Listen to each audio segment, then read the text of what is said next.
صدقہ اور دعا۔ حضرت عیسیٰ علیہ السلام سے لوگوں نے ایک دھوبی کی شکایت کی کہ وہ ہمارے کپڑے دھونے جاتا ہے لیکن اچھے اور قیمتی کپڑے چرا لیتا ہے۔ حضرت عیسیٰ نے بد دعا کی، خدایا اس موذی کو وہیں ہلاک کر دے۔ دھوبی گھاٹ پر اپنے ساتھ 3 روٹیاں لے گیا۔ ایک فقیر نے اس دھوبی سے کھانا مانگا، دھوبی نے ایک روٹی اس فقیر کو دے دی۔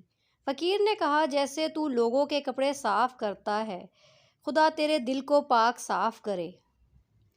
دھوبی نے اس کو ایک روٹی اور دے دی۔ فقیر نے کہا، الہی اس کو سب بلاؤں سے محفوظ رکھنا۔ دھوبی نے تیسری روٹی بھی دے دی۔ فقیر نے کہا، خدایا اس شخص کو جنت دے۔ شام کو وہ دھوبی معمول کے مطابق اپنے گھر آیا۔ لوگوں نے حضرت عیسیٰ سے کہا، حضرت آپ نے بد دعا فرمائی تھی لیکن وہ بندہ زندہ سلامت واپس آ گیا ہے۔ حضرت عیسیٰ اس دھوبی کے پاس تشریف لے گئے اور پوچھا، اے عزیز، تو نے آج کون سا نیک عمل کیا؟ بیان کر۔ اس نے سب حال بیان کیا۔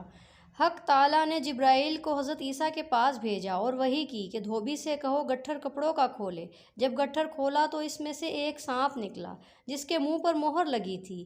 آپ علیہ السلام نے کہا، اے سانپ، تجھ کو خدا تعالیٰ نے اس شخص کو ہلاک کرنے کو بھیجا تھا، تو نے اسے ہلاک کیوں نہ کیا؟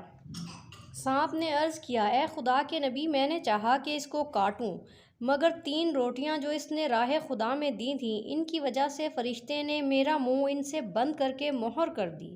آپ علیہ السلام نے فرمایا، اے خدا کے بندے، خدا نے تیرے سب گناہ بخش دیے اور آئندہ ہر قسم کے گناہ سے بچ، اور اس صدقہ و خیرات کی برکت سے رب تعالیٰ نے تیری حفاظت فرمائی۔ حدیث شریف میں ہے کہ صدقہ بلاؤں کو ٹال دیتا ہے۔